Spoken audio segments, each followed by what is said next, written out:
Assalamualaikum warahmatullahi wabarakatuh. Perkenalkan, nama saya Yasmin Salsabila, Prodi Hukum Pidana Islam, Fakultas Syariah dan Ilmu Hukum Islam. Oke, baik. Di sini saya akan membahas beberapa subpembahasan mata kuliah Hukum Islam Kontemporer. Materi pertama yaitu pengertian KB atau keluarga berencana. KB adalah gerakan untuk membentuk keluarga yang sehat dan sejahtera dengan membatasi kelahiran. KB merupakan salah satu program dari Badan Kependudukan dan Keluarga Berencana Nasional atau BKKBN. Program ini tujuannya adalah penjaringan kehamilan dengan metode kontrasepsi dan menciptakan kesejahteraan ekonomi dan sosial bagi seluruh masyarakat melalui usaha perencanaan dan penjaringan penduduk dan juga untuk meningkatkan kualitas sumber daya manusia. Materi kedua yaitu hukum poligami dan poliandri. Nah, hukum poligami adalah seorang suami yang beristri lebih dari satu orang.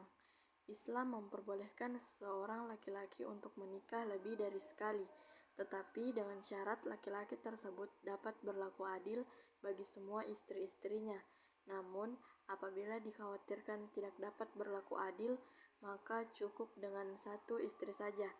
Selanjutnya pengertian poliandri, yang dimana poliandri adalah pernikahan yang dilakukan oleh seorang perempuan kepada lebih dari seorang laki-laki. Artinya, seorang perempuan memiliki suami lebih dari seorang. Hukumnya adalah haram. Materi ketiga yaitu hukum melakukan aborsi.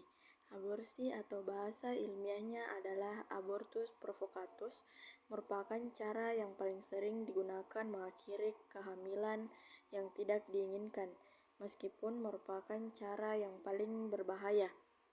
Hal ini dikarenakan aborsi yang terjadi dewasa ini sudah menjadi hal yang aktual, dapat terjadi di mana-mana dan bisa saja dilakukan oleh berbagai kalangan, khususnya mereka yang belum terikat oleh perkawinan, yang mengalami kehamilan di luar nikah. Hal ini merupakan dampak pergaulan yang semakin bebas antara laki-laki dan perempuan. Awalnya mereka hanya berpacaran seperti gaya pacaran yang biasa. Namun setelah lama menjalin hubungan pacaran, pasangan tersebut juga melakukan hubungan yang biasa dilakukan oleh pasangan suami istri, yang akhirnya mengakibatkan kehamilan yang tidak diinginkan. Kehamilan yang tidak diinginkan tersebut memiliki korelasi dengan kasus aborsi. Artinya, aborsi itu dilakukan karena kondisi kehamilan yang diproduk melalui kegiatan pergaulan bebas. Dengan terjadinya kehamilan yang tidak diinginkan tersebut, maka para pelaku mencari jalan agar janin tersebut tidak terlahir. Jalan yang ditempuh tentunya adalah aborsi. Materi keempat adalah hukum melakukan inseminasi buatan atau bayi tabung. Bayi tabung adalah suatu istilah teknis. Istilah ini tidak berarti bayi yang terbentuk dalam tabung, melainkan dimaksudkan sebagai metode untuk membantu pasangan subur yang mengalami kesulitan di bidang pembuahan sel telur pada wanita oleh sel sperma pria. Sedangkan inseminasi yaitu temuan kedokteran dengan metode kerja pembuahan di luar rahim. Inseminasi buatan yang dilakukan untuk menolong pasangan yang mandul, untuk mengembangbiakkan manusia secara cepat, untuk menciptakan manusia jenius, ideal, sesuai dengan keinginan sebagai alternatif bagi manusia yang ingin punya anak, tetapi tidak mau menikah, dan untuk percobaan ilmiah. Dapat disimpulkan bahwa yang dimaksud dengan inseminasi buatan adalah penghamilan buatan yang dilakukan terhadap seorang wanita tanpa melalui cara alami, melainkan dengan cara memasukkan sperma laki-laki ke dalam rahim wanita dengan pertolongan dokter.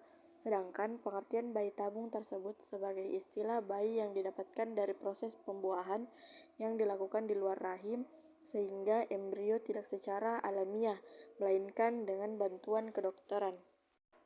Nah, materi terakhir adalah hukum istisyad dan bom bunuh diri. Secara bahasa, Kata syahid bermakna orang yang telah mati syahid atau mayat yang telah syahid. Sementara kata istisyhad berarti berharap agar mati syahid.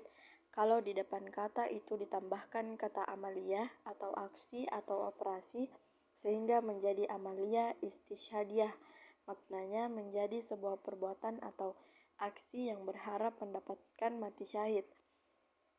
Para penentang ISIS dan kelompok afiliasinya umumnya menyebut aksi teror yang mengorbankan pelakunya sebagai aksi bunuh diri yang dalam bahasa Arab modern disebut sebagai amaliyah intihariyah.